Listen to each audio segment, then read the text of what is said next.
Grupo IPS, tu seguridad desde una nueva perspectiva, presenta El futuro de todo. El futuro de todo, con Efraín Flores.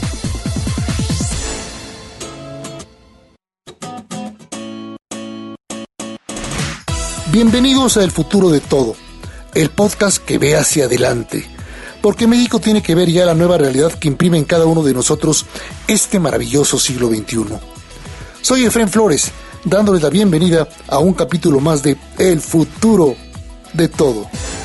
El futuro de todo. El futuro de todo. Con Efraín Flores. Comencemos por comentar el dilema en el que se encuentra Escocia. Escocia es un importante productor de petróleo y de gas natural. Ahora se encuentran con la maldición, a decir de los mismos escoceses, de que la producción de petróleo y gas natural no es bien vista ante los ojos del mundo, que busque ejemplos en naciones de la Unión Europea que indiquen el camino a seguir en la transformación, energética, para frenar de una vez por todas el cambio climático que ya quedó demostrado es generado ante todo por actividades humanas. Además, en noviembre próximo será la nueva Conferencia de Naciones Unidas sobre Cambio Climático, la COP26, y se va a llevar a cabo precisamente en Glasgow, en Escocia. Hoy el mundo se encuentra en una disyuntiva entre los intereses económicos, políticos de las naciones y la incontrolable aceleración del calentamiento global que amenaza a nuestra especie y a múltiples ecosistemas. Seguramente México estará presente en la conferencia de Glasgow y juega también su papel doble en este dilema. Quiere producir más petróleo, gasolinas, gas, busca retrasar las inversiones privadas en hidrocarburos, en electricidad y el desarrollo de las energías limpias. ¿Qué hacer cuando sigue siendo aquí orgullo nacionalista la producción monopólica de petróleo, gas, electricidad, pero que existe una real presión nacional e internacional para que nuestro país se incorpore a la generación de energías limpias? Ante la transformación acelerada de las cadenas de valor norteamericanas en ese tenor, cadenas a las cuales ya se debe y de las que depende por completo la economía mexicana y el destino de sus habitantes. Ese tema resulta tan importante para el destino de nuestro país y el desarrollo de las próximas décadas, que vamos a dedicar el capítulo de esta ocasión y el de la próxima semana al tema de los energéticos. Hoy analizaremos el tema de los hidrocarburos y sus estrategias, por supuesto en México, pero también a nivel mundial. La próxima semana nos concentraremos en las energías limpias que transforman vidas, integran nuevas cadenas de valor muy importantes para nosotros y que serán el destino de las futuras generaciones. Para platicar en el futuro de todo estos temas tan importantes, invitamos a un especialista, Gonzalo Monroy, director de GEMEC o Monroy Energy, experto y consultor en temas de energías, especializado en las energías de México y Norteamérica. Bienvenido, Gonzalo, a El futuro de todo.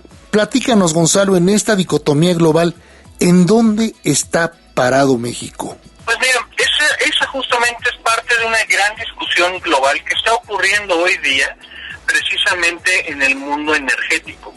Por un lado, justamente sí, vemos como una parte ya irreversible, no es una tendencia, es la trayectoria que está ocurriendo alrededor de las emisiones de carbono, muchas de ellas asociadas a la producción de hidrocarburos, que ya no encuentran un lugar de ser en un mundo de transición energética, precisamente para atender el cambio climático. El ejemplo de Escocia es muy interesante porque a la vez que ellos han mantenido, y como muy bien mencionaste, este símbolo de progreso, de independencia, no solamente cultural, sino también económica de Gran Bretaña, obviamente todo esto es tratar de entender cómo luce la nueva configuración del petróleo y del gas natural principalmente. ¿Por qué hago esta distinción entre petróleo y gas natural? Porque si bien justamente las emisiones de petróleo empiezan a ser desfasadas, quizá de una forma todavía incipiente, si lo queremos llamar ahí, pero ya está empezando a ocurrir eso. Por el otro lado, la parte del gas natural es la columna vertebral precisamente de la transición energética, especialmente de aquellos campos de gas asociado. Este es el gas que trae líquidos, que trae otros componentes que son sobre todo insumos para la cadena de plástico. básicos, algo esencial para un mundo de emisiones más bajas. Por el otro lado, lo que está ocurriendo es de que a niveles de empresas vemos justamente que muchas están empezando a recortar sus presupuestos de inversión, precisamente en un mundo que no va a requerir tanto petróleo más adelante. Lo que vemos es de que ocurre un fenómeno muy interesante, porque a eso ocurre a nivel de empresas, pero a nivel de países, hay países que se mueren, literalmente se están mordiendo las uñas para producir todavía más petróleo. Varios de esos países pueden ser Venezuela, Brasil, Ghana, por ejemplo, Irán, México, o incluso también Rusia principalmente. ¿Qué puede terminar pasando? Es un escenario altamente probable que lo que las empresas privadas, las grandes que conocemos, las Shell, las Exxon, las BP, empiecen a ir bajando sus ritmos de inversión, este hueco que vayan dejando en el mercado petrolero fácilmente pueda ser sustituido y capturado, este market share justamente sea capturado por las empresas estatales, llámese una empresa iraní, llámese un Aramco, el gran monstruo petrolero de Arabia Saudita, y quizá en una menor medida incluso potencialmente un PDVSA o Pemex. Estos últimos dos también los pongo en una categoría aparte, porque el problema de ellos no es tanto de que no haya recursos sí los hay muchos hidrocarburos todavía. Cabe recordar de que Venezuela es el país con mayores reservas de petróleo del mundo, por arriba incluso de Arabia Saudita. ¿Qué termina ocurriendo? Pues simplemente no se tienen en este caso las políticas que fomenten las inversiones.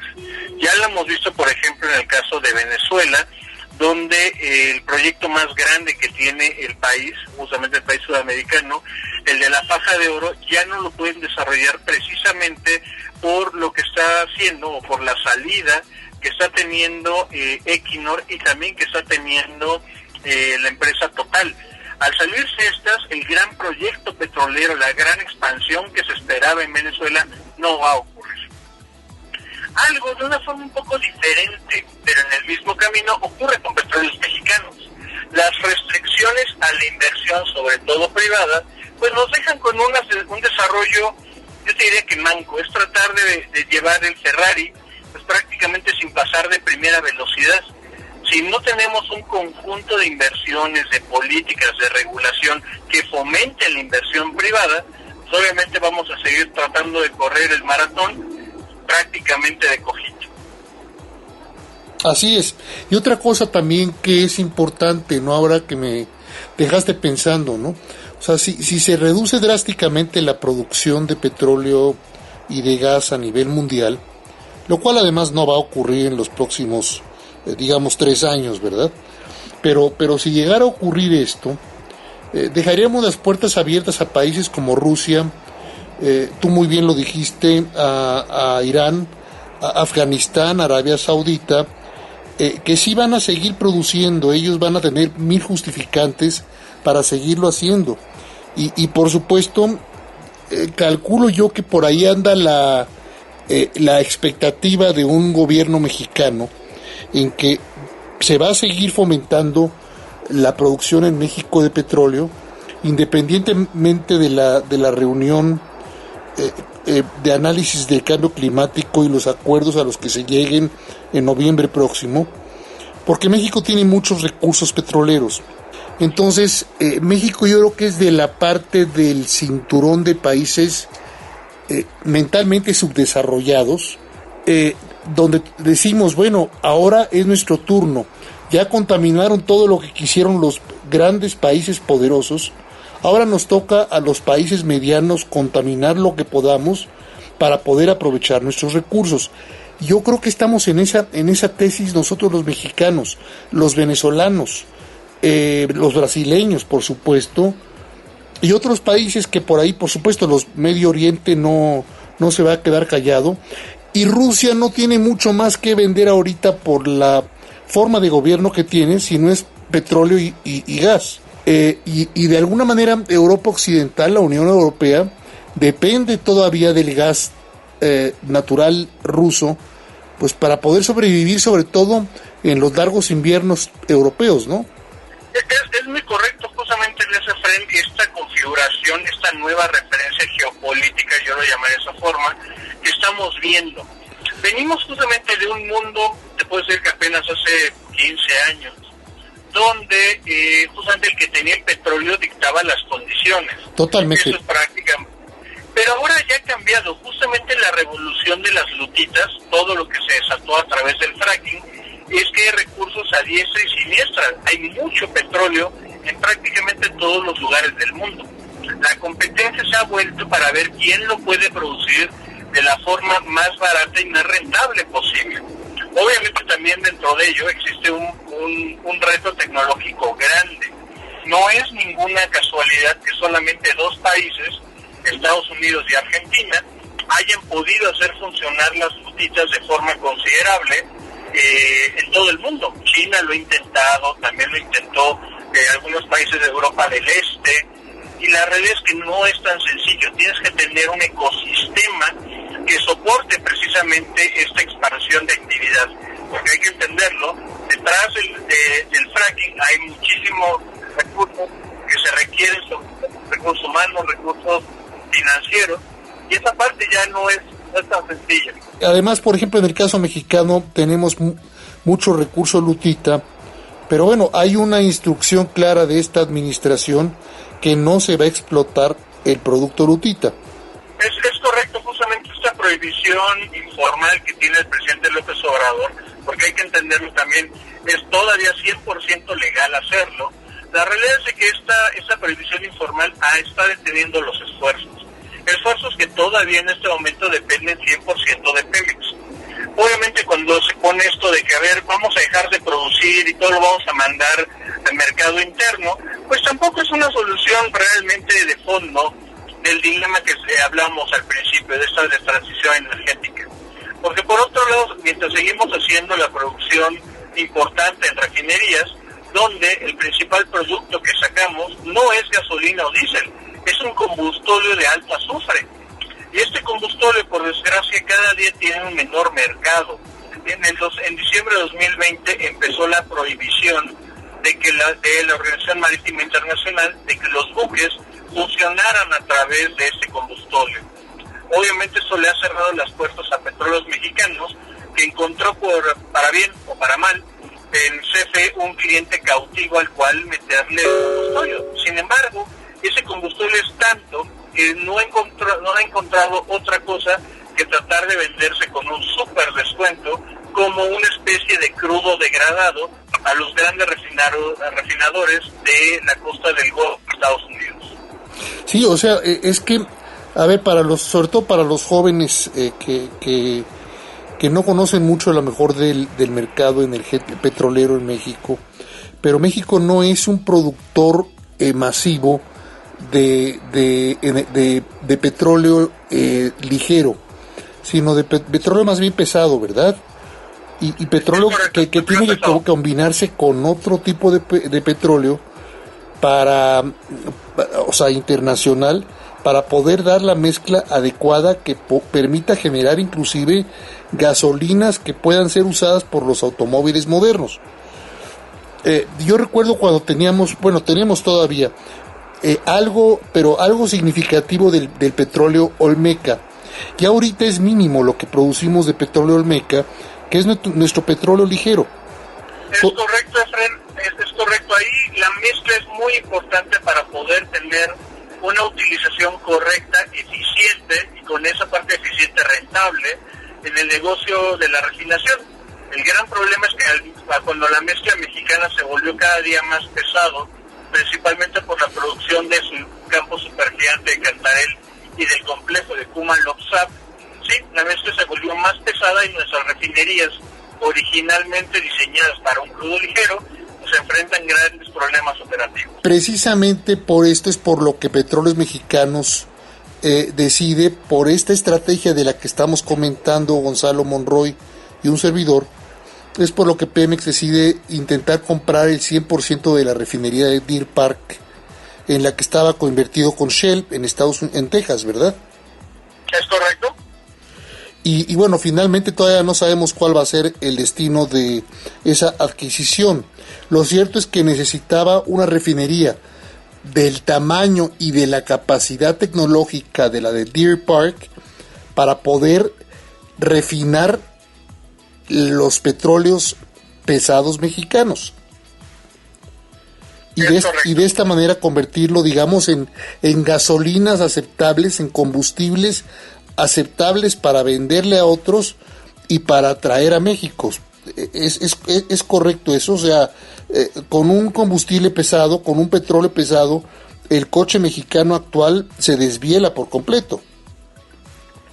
Es un poquito más complicado. Lo que pasa en términos de la calidad de los crudos es la proporción de combustibles ligeros, llamado por ejemplo las naftas naturales, la turbocina, la gasolina, el diésel, comparado con residuos o productos más pesados.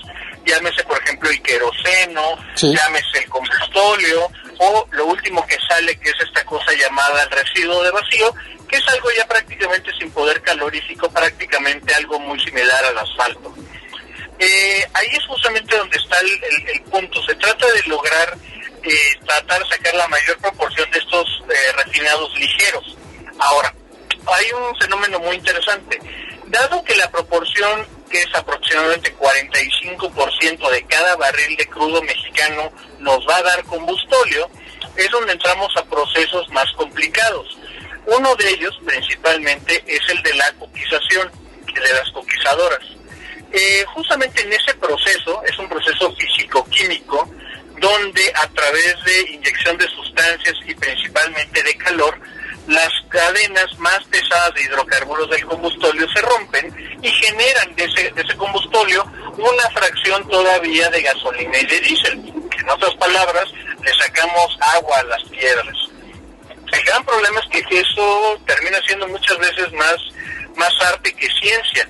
Y en el caso, por ejemplo, particularmente de México, en 3 de las 6 refinerías, en la refinería de Madero, de Minatitlán, y también en la de Cadereyta y próximamente en la de Tula, tenemos justamente esas coquizadoras.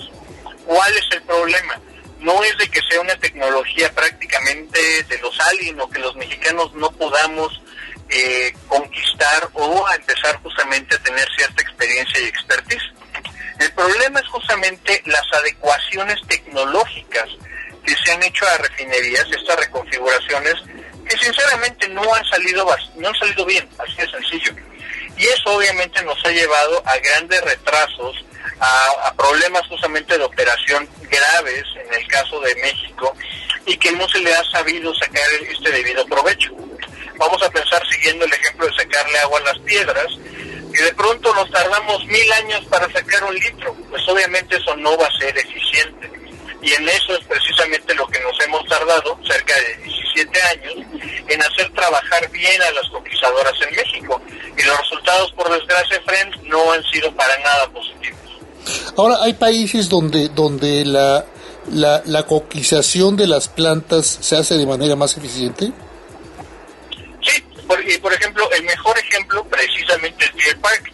Deer Park nace justamente en el 94, la asociación, la refinería data de 1930, pero la asociación es de 1994 entre Shell y Pemex, donde justamente se le da este crudo pesado, un crudo pesado con descuento, y Shell decide invertir 100% de su bolsa para introducir las coquizadoras, y a partir de ahí justamente Pemex pone la materia prima con descuento, Shell hace las inversiones y la operación, y el 50% es de Pemex, 50% de Shell.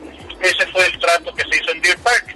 Ahora, hoy Pemex va a tener que aprender a trabajar con una coquizadora, con una refinería altamente especializada, altamente compleja, y saber entender cómo hacerla funcionar. Y si ocurre muy bien, ojalá podamos traer esa expertise, esa experiencia para hacer trabajar las refinerías en México. Pues sí, falta nada más que nos autoricen los tejanos, porque ellos están en la posición de que si no podemos controlar ni darle mantenimiento a nuestras refinerías, pues sí, qué terror, ¿no? Tener a los mexicanos dándole mantenimiento a una refinería en Texas. Eso es el razonamiento del propio gobernador y de algunos senadores. Sí, pero te puedo ir adelantando, gran parte de eso, sinceramente, no es otra cosa que politiquería, sinceramente. están puestos de que sí estamos cuidando los intereses norteamericanos, pero la realidad es que ellos están idénticos como lo hace cualquier político en cualquier parte del mundo, tratando de mostrar que están haciendo algo. La realidad es que no se espera que haya ningún contratiempo importante en la negociación, y por ahí de octubre, noviembre quizá, ya se haya completado todo el trato y todas las aprobaciones gubernamentales que se requieren. Y negocio es negocio, ¿no? Y se van, y por supuesto se le va a vender a México el 100% de la planta de Deer Park. Bueno, el 50% restante. Por eso, para que tenga ya el 100% de la propiedad.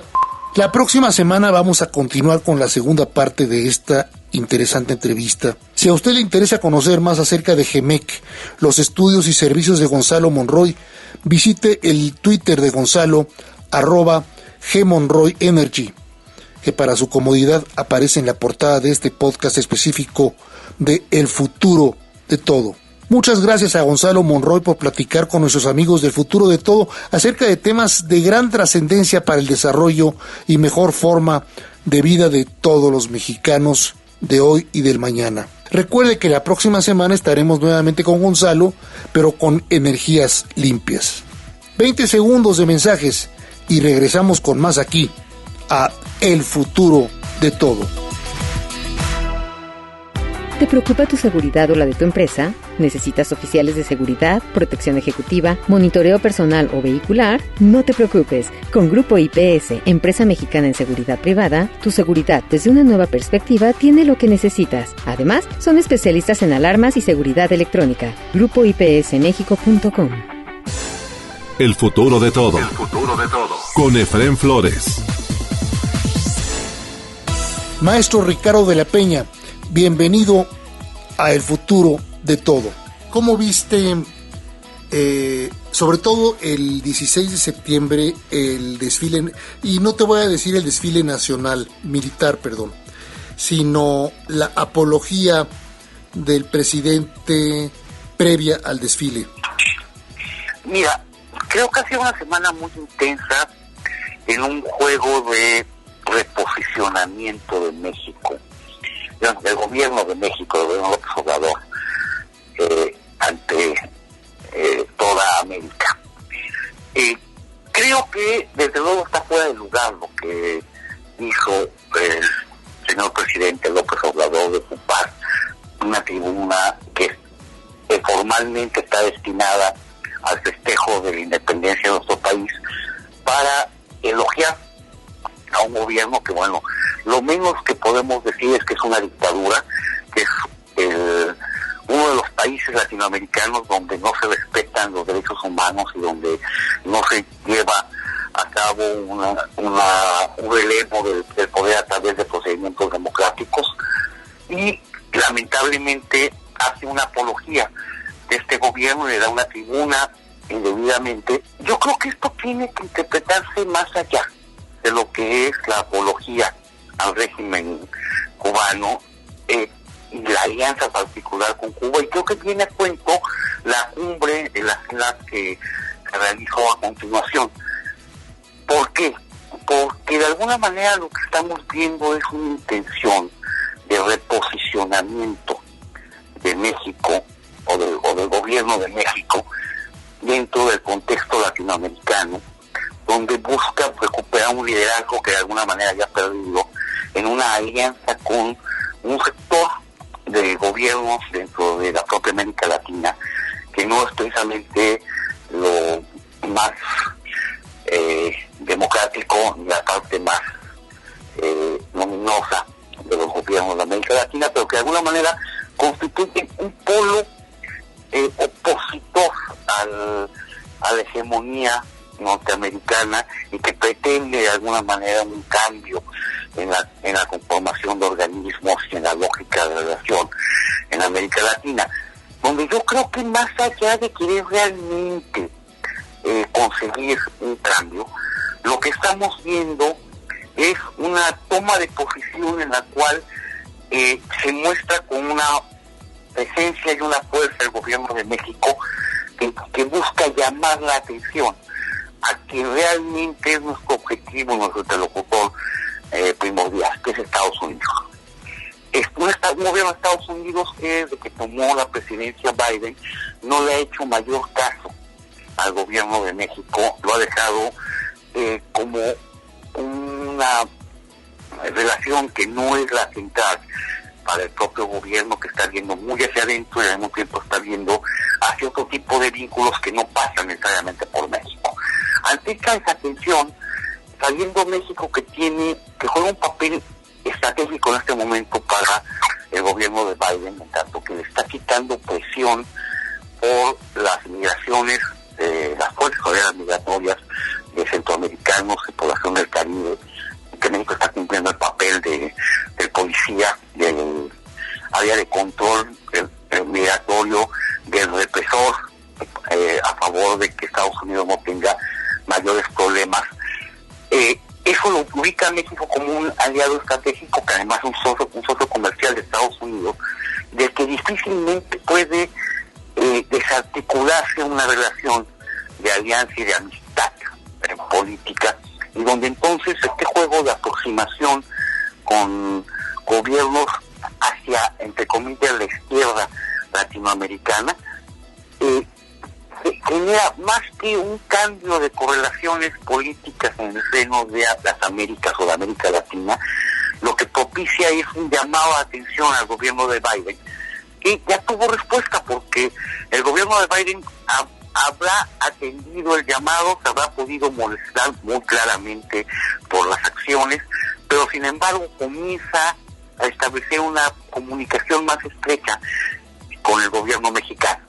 Esto de alguna manera significa que frente al juego en la cuerda floja por parte del gobierno de López Obrador, donde al socio comercial y aliado estratégico que es Estados Unidos, al que le responde favorablemente esos requerimientos de control migratorio y esos requerimientos de mantenimiento de una relación económica intensa, al mismo tiempo le juega un desfase en lo político, en lo ideológico, que le agita las aguas en América Latina, aunque difícilmente podremos ver un cambio radical, porque finalmente el proyecto de CELAC, el proyecto de una reconformación de OEA, difícilmente puede soslayar el hecho de que el país hegemónico por su peso económico, por su peso militar y por muchas razones en las Américas es Estados Unidos.